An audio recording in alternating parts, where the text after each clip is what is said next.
Hello everyone, welcome to BVN online classes. I'm Sakshi Dhiman. Now see, already मैंने class 7 में आपको ये chapter करवा चुकी हूँ, that is fractions and decimals. But I thought that कि नेक्स्ट चैप्टर कोई भी करवाने से पहले इसका फिर से कुछ आपको बेसिक्स बता देती हूँ. So now see the basics. जैसे suppose that ऐसे क्वेश्चन आता है solve 2 minus 3 by 5. कुछ बच्चे तो बहुत अच्छी तरह कर लेते हैं इन क्वेश्चंस को, कईयों को बहुत प्रॉब्लम रहती है. बट दे डू, वो क्या करेंगे 2 में से 3 को माइनस करके और 5 एज इट इज लिख देते, which is wrong. Okay, suppose that अगर हमारे बेसिक्स ही क्लियर नहीं है तो हम अगली क्लासेस में ये गलतियां करते ही रहेंगे.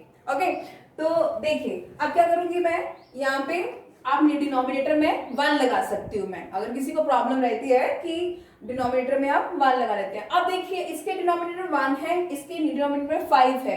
अगर तो डिनोमिनेटर दोनों सेम हो तो मेरा क्वेश्चन करना बहुत इजी रह जाएगा. बट डिनोमिनेटर क्या है, मेरे डिफरेंट है, तो मुझे इनका एलसीएम लेना पड़ेगा. तो सबसे पहले क्या करेंगे, एलसीएम ऑफ 1 और 5. अगर मैं 1 और 5 का एलसीएम लूंगी तो क्या आएगा, मेरा 5 ही आएगा. ओके, तो यहाँ पे कितना आया 5, और इसको आपस में डिवाइड करते हैं. इसको इससे डिवाइड करा 5 ही आएगा. तो 5 को न्यूमरेटर जो ऊपर वाली टर्म है उससे मल्टीप्लाई करेंगे तो कितना था, 5 2 10, दैट इज 10. माइनस इसको इससे डिवाइड करा 1 को 3 से मल्टीप्लाई करा तो ये कितना आएगा, 3 ही आएगा. ओके, तो 7 10 माइनस 3 दैट इज 7 बाय 5. तो ये कितना आ गया, 7 by 5. Okay, now see the next one. मेरे को बेसिक्स आपके बिल्कुल सही करवाने हैं, ठीक है. जो मैंने चीजें देखी है कि बच्चे बहुत गलतियां करते हैं इन क्वेश्चंस में, तो so that's why I am just doing these questions. So see now there are 3 terms. Now what, अब see the denominator is 10, denominator 5 and denominator is 2. फिर से वही बच्चे गलतियां करते हैं, इसको प्लस कर देंगे, इसको प्लस कर देंगे तो बोले आंसर आ गया, तो नंबर कैंसिल हो जाते हैं. ऐसे नहीं करना होता है. क्या करना होता है, एलसीएम ऑफ 10 5 और 2. हम क्या करेंगे, 10 5 और 2 का एलसीएम लेंगे. एलसीएम तो सबको आता ही है, आपने 5 6 में सीखा ही है. तो एलसीएम जब लिया हमने, देखिए 10 5 और 2 का जब एलसीएम लेंगे 2 से करेंगे, 2 5 10, देन 5 2 1 देन 5 5 1 5 5 1 5. तो एलसीएम कितना है इसका, 10. तो यहाँ पे एलसीएम लिख देंगे 10. ओके, और सी अब हम क्या करेंगे, इसमें वही रूल है, एलसीएम जितना हो वो नीचे लिख देंगे डिनोमिनेटर में. इसको और इसके डिनोमिनेटर को डिवाइड करना होता है. 10 को 10 से डिवाइड करेंगे दैट इज 1 को जो ऊपर न्यूमरेटर है उससे मल्टीप्लाई करना होता है, that is 1 multiply 7 that is 7. फिर इसको और इसको क्या करना है, डिवाइड. जब डिवाइड करेंगे तो कितना आएगा, 2. ओके, तो 2 आया, तो क्योंकि 5 2 10, जब डिवाइड करेंगे 2 और 2 को 2 से मल्टीप्लाई करा that is 4, so plus 4. See now the next one, फिर से इसको इससे डिवाइड करेंगे तो कितना हुआ, 5 को 3 से मल्टीप्लाई करेंगे 15, तो ये कितना आया आपका, 15 आ जाएगा. ओके, अब से 7 प्लस 4 कितना होता है, 11. ठीक है, और 11 प्लस 15 दैट विल बी 26. तो ये कितना आ जाएगा आपका, 26 अपॉन 10. ओके, तो ये ऐसे करना है. तो अगर आपको इसको कैंसिल करना है तो आप कैंसिल कर सकते हो. तो आपको पता है कि जो कैंसिल भी करते हैं, अगर सिंपलेस्ट फॉर्म में चेंज करते हैं तो कॉमन जो आपको सिंपलेस्ट फॉर्म में करने के लिए आप, ऐसा नहीं है कि न्यूमरेटर को 2 से काट दिया और डिनोमिनेटर को 5 से काट दिया, ऐसे नहीं होता है. कॉमन फैक्टर होना चाहिए दोनों का. अगर न्यूमरेटर को भी काट रहे हो और डिनोमिनेटर को, it should be the same. अगर 2 से काट रहे हो तो आपको ये ध्यान रखना, ये भी 2 से कटेगा और ये भी 2 से कटेगा. ओके, तो जैसे आपने देखा लास्ट में 6 है और यहाँ के लास्ट में क्या है, 0. तो 6 क्लास में आपने रूल्स करे हुए हैं ये कि अगर डिविजिबिलिटी रूल्स करे हो कि लास्ट में 6 हो या 0 हो तो 2 से डिविजिबल हो जाता है. तो 2 से काटे, 2 1 2, 2 3 6 एंड 2 5 10. तो यहाँ पे देखिए 13 upon 5, 13 is a prime number, क्योंकि प्राइम नंबर तो अपने ही फैक्टर से डिविजिबल होगा. और 5 भी क्या है, प्राइम नंबर, 5 भी अपने ही फैक्टर से डिविजिबल होगा. तो द आंसर इज 13 by 5. ये आगे कैंसिल नहीं हो सकता है ना. तो सी वन, नेक्स्ट वन. अब यहाँ पे क्या है, 2 by 3 प्लस 3 1 by 2. ओके, सबसे पहले इसको बोलते हैं mixed fraction. Okay, mixed fraction. तो मुझे मिक्स्ड फ्रैक्शन को इम्प्रॉपर में चेंज करना होगा. तो सी कैसे करते हैं, इसको और इसको मल्टीप्लाई करते हैं, मींस 3 2 6, जितना आता है न्यूमरेटर में उतना ऐड कर देते हैं. 3 2 6, 6 plus 2 that is 8 and 8 by 3. Same in this way 2 3 जा 6, 6 प्लस 1 7, तो ये कितना आएगा 7, 7/2। ओके, फिर से देखिए डिनोमिनेटर डिफरेंट आ गए, ऐड नहीं करना है, डायरेक्टली एलसीएम लेना पड़ेगा। क्या करेंगे, एलसीएम ऑफ 3 and 2। ओके, तो एलसीएम कितना आ जाएगा इसका 6 आ जाएगा।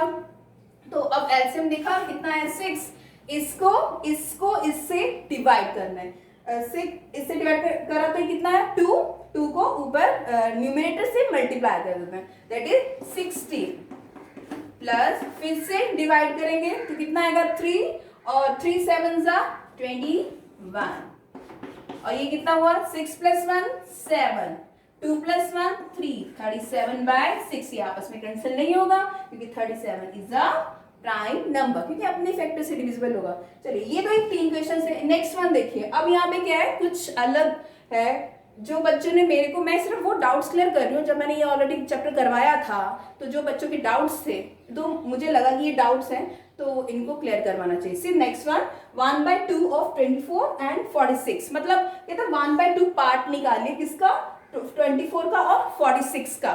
तो आप क्या करेंगे, ऑफ मीन्स मल्टीप्लाई। आप जब बोर्ड मास भी करते हो तो देन BODMAS, तो ब्रैकेट देन ऑफ को क्या होता था, वैसे तो ऑफ को सॉल्व करना होता था बट ऑफ क्या था हमारा, इट्स अ मल्टीप्लाई, आप मल्टीप्लाई ही करते हो, तो यहाँ पे ऑफ मल्टीप्लाई का ही काम करेगा। तो यहाँ पे कितना हुआ, that is 1/2 into 24। Okay, then just cancel the term, 2 1 जा 2, 2 2 जा 4। तो अगर 24 का मैं 1/2 पार्ट निकालती हूँ तो मेरे पास 12 होता है।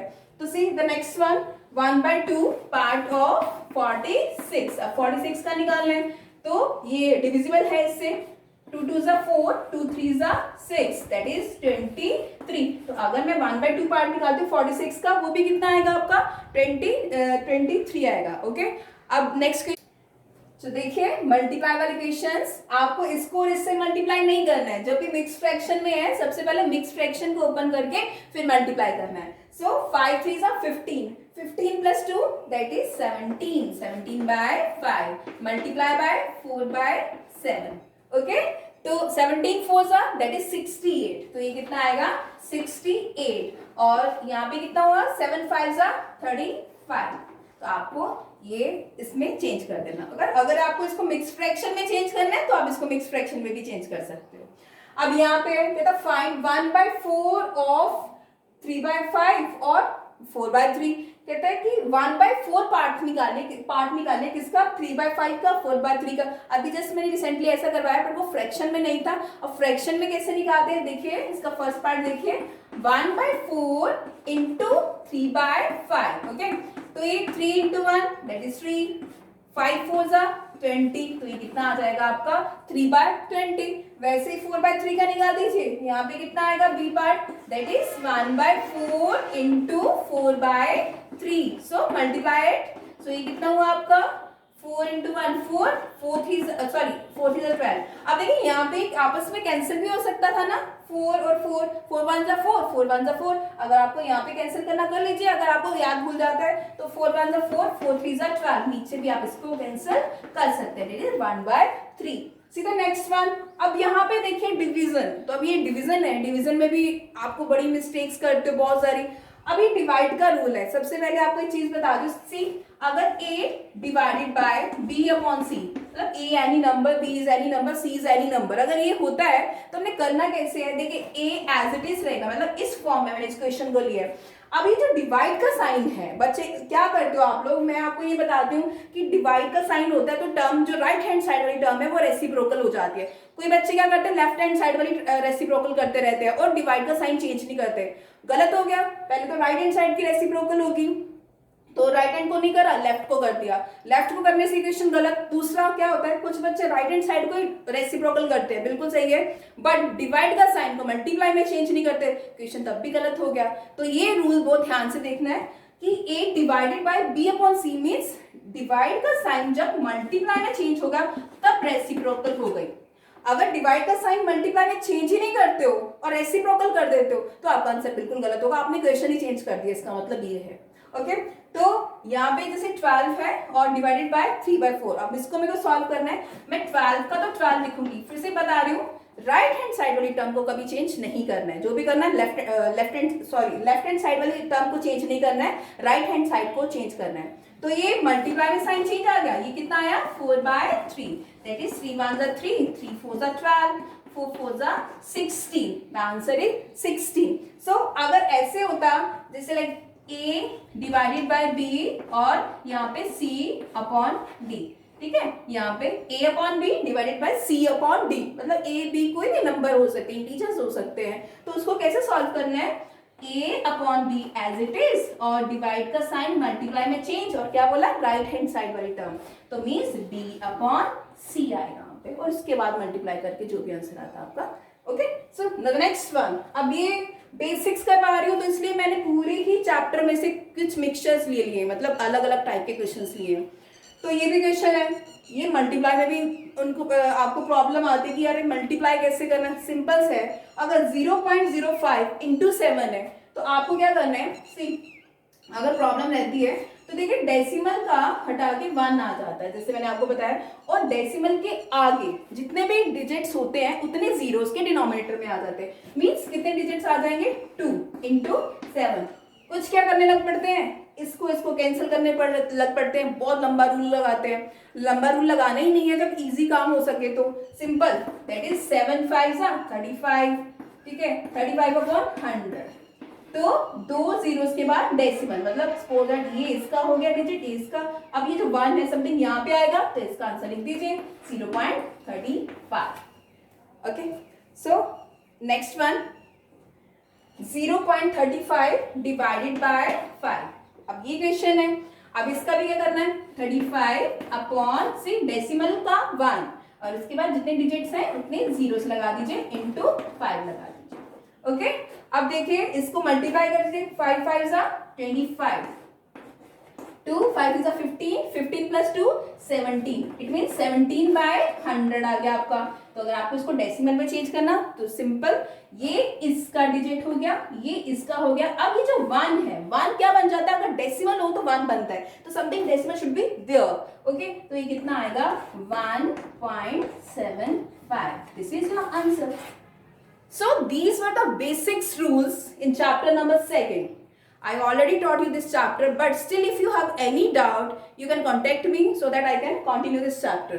Till then, thank you.